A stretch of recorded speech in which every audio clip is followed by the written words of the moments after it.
Gilbert Masengeli is sentenced to 6 months imprisonment. Mr. Masengeli is ordered to submit himself to the Commissioner General of Kenya Prisons to ensure that he is to be committed to a prison facility to commence serving sentence of the imprisonment imposed. In the event that he does not submit himself to the Commissioner General of Prison Service as ordered, the Cabinet Secretary for the National Interior must take all steps that are necessary and permissible in law to ensure Mr. Gilbert Masengeli is committed to prison. Acting Inspector General of Police can redeem himself and comply by availing himself before this court in person to answer to the issues he has been avoiding. In default, the sentence shall automatically become effective. Yesterday, I came to Nyamira County for a funeral for a very close relative. And my client, one Mr. Masengeli, was supposed to appear before the judge for mitigation and sentencing. It's unfortunate I was not present. And he failed to attend because of reasons that the court was told. But very many issues have arisen out of the Masengeli saga.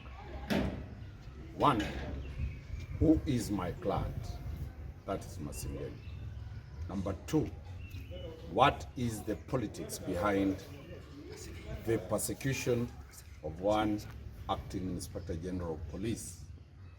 Three, what is the import of the orders given by the judge in terms of the national security and in terms of the way going forward?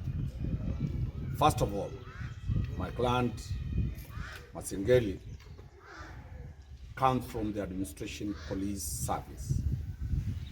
He was appointed an acting IG, awaiting the appointment of the substantive Inspector General of Police, who is still being processed by Parliament. He has undergone vetting at the Senate. He's awaiting the National Assembly. Then if he passes, then his name will be forwarded to the President for appointment.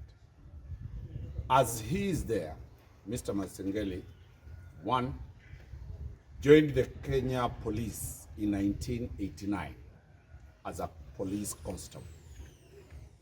He rose through the ranks from a constable to a corporal, to a sergeant, to an inspector, to a chief inspector, to a superintendent of police, to an assistant inspector general of police, to a commissioner of police, to the position he is now, the DIG, the Deputy Inspector General in charge of the administration of police.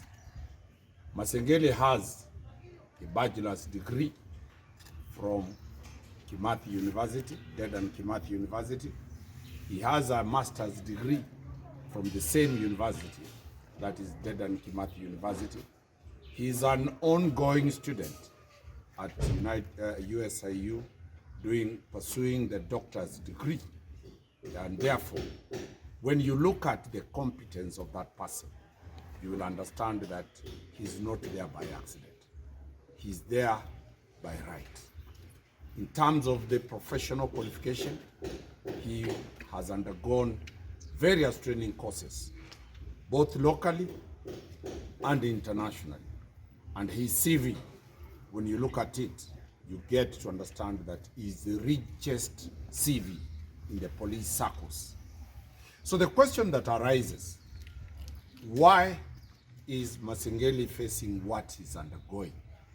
The questions of politics is that once the IG resigned or retired, IG Kome, the position fell vacant. There are people who believe that in the event Parliament does not approve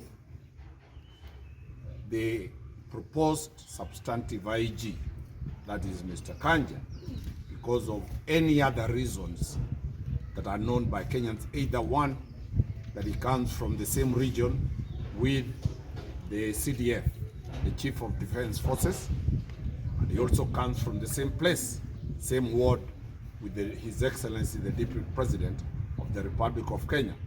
If Parliament will demand that there must be the face of the Republic of Kenya in security apparatus, then they reject him, the most probable candidate to get that position is Masengeli. So, the politics of succession seems to have started honestly. The question before the court was that there were activists who went missing.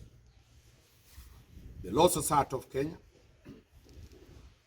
surprisingly, the president of the Law Society of Kenya, with his full counsel, the former presidents of the Law Society of Kenya, two of them, that is my former LSK president, Eric Theuri, former LSK president, Nelson Harvey, joined forces with the civil society and they filed a petition for habeas corpus.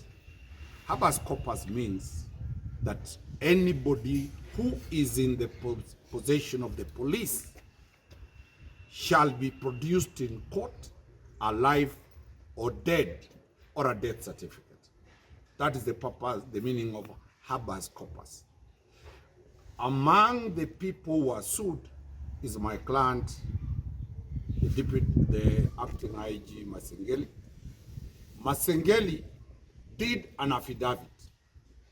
He responded to that affidavit. And in the content of the affidavit, it was very clear that the activists were never in any police custody. They were never in any police Land Rover. They were never in any police cells. So the police cannot be held liable for people who are not in their custody. But my client undertook that in their role as prescribed in Article 244 and 245, creating the National Police Service Commission service, they will investigate. They have opened an active inquiry file at Kitengela Police Station. They have opened a file at the DCI offices.